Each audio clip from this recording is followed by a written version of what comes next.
Modern Real Estate Practice, page 178. Notifying the other member brokers varies. Some MLSs permit a broker up to 5 days before the listing must be submitted to the service. Under the provisions of most MLSs, a participating broker makes a unilateral offer of cooperation and compensation to other member brokers. The offer is accepted when a cooperating broker brings a buyer to the seller and a sale takes place. The cooperating broker typically may choose to work on the seller's behalf as a sub-agent who bears the same fiduciary responsibilities to the seller as the seller's broker, or the cooperating broker may work as the representative of the buyer. Whether the cooperating broker acts as a sub-agent of the seller, a buyer's representative, or in some other capacity permitted by state law, all initial communication about buyer's interests in a listed property is broker to broker through the MLS.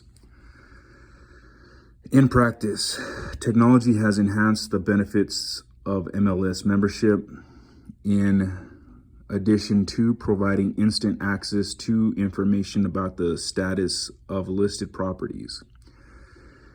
MLSs often offer a broad range of other useful information about mortgage loans,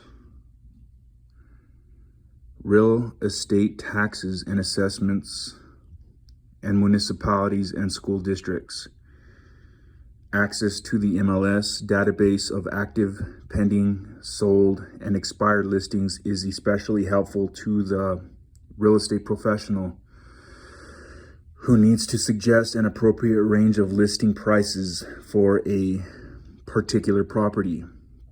Computer-assisted searches also help buyers select properties that best meet their needs.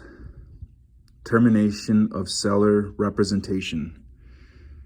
The success of a contract to represent a property seller depends on the broker's professional efforts. Because the broker's services are unique, the agreement to list property for sale cannot be assigned to another broker without the principal's written consent. The property owner cannot force the broker to perform, but the broker's failure to work diligently toward fulfilling the contract's terms constitutes a breach of the listing agreement. If the listing is canceled by the broker, the seller may be entitled to sue the broker for damages. On the other hand, a property owner can be liable for damages to the broker by refusing to cooperate with the broker's reasonable requests, such as not allowing the broker to show the property to prospective buyers or refusing to proceed with an accepted sales contract. A broker's agreement to represent a property seller may be terminated for the following reasons. The agreement's purpose is fulfilled by the transfer of title to the buyer. The agreement's term expires. The property is destroyed or its use is changed by some force outside the owner's control, such as a zoning change or condemnation by eminent domain. Title to the property is transferred by operation of law, as in the case of the owner's bankruptcy or foreclosure. The broker and the seller mutually agree to cancel the agreement. Either the broker or the seller breaches the agreement, such as by the seller's refusal to consider an offer or the broker's refusal to present an offer to the seller. Either the broker or the seller dies or becomes incapacitated. If a sales associate dies or becomes incapacitated, the agreement is still valid. Page 179. Expiration of listing period. All exclusive listings should specify a definite period during which the broker is to be employed. In most states, failing to specify a definite termination date in a listing is grounds for the suspension or revocation of a real estate license. Legislatures and courts also have prohibited or discouraged the use in exclusive listings of automatic extension clauses, such as a clause providing for a base period of 90 days that continues thereafter until terminated by either party hereto by 30 days notice in writing. Extension clauses are illegal in some states, and many listing contract forms specifically provide, as may be required by law, that there can be no automatic extension of the agreement.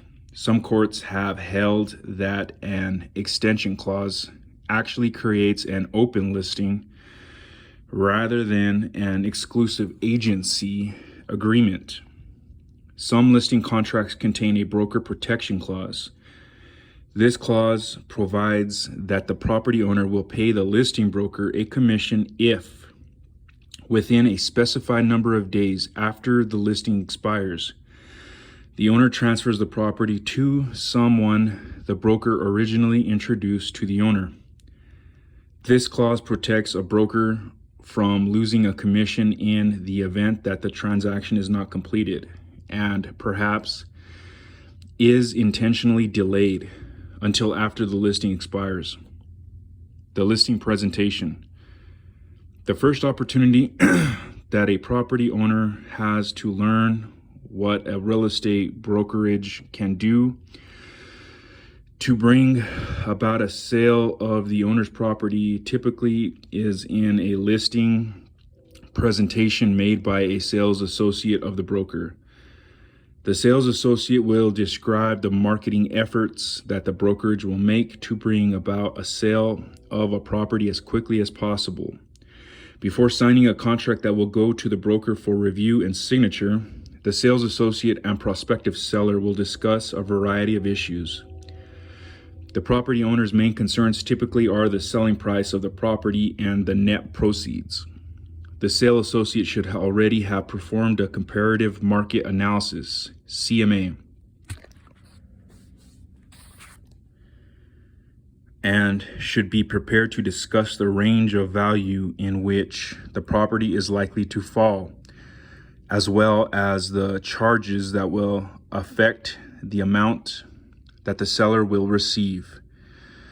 The CMA is not a formal appraisal, which must meet a separate licensing and other requirements, but instead looks at properties on the market that are similar to the property the seller owns in a size, location, and amenities. A comparative market analysis is also referred to as a competitive market analysis. The sales associate, by examining MLS, can consider the asking prices of properties currently available, as well as the sales prices of properties that have sold recently, and the asking prices on property listings that have expired without a sale being achieved. All of this information should make it easier for the seller to decide on a suitable asking price for the subject property. Common questions property owners may ask include: how quickly will the property sell? And what services will the broker provide during the listing period? The property owner will also want to know whether the property's condition is suitable for showing to prospective buyers, or if certain improvements should be made. This is the sales associate's opportunity to explain the various types of listing agreements, the ramifications of different agency relationships, the marketing services the broker provides, and other services such as staging the property.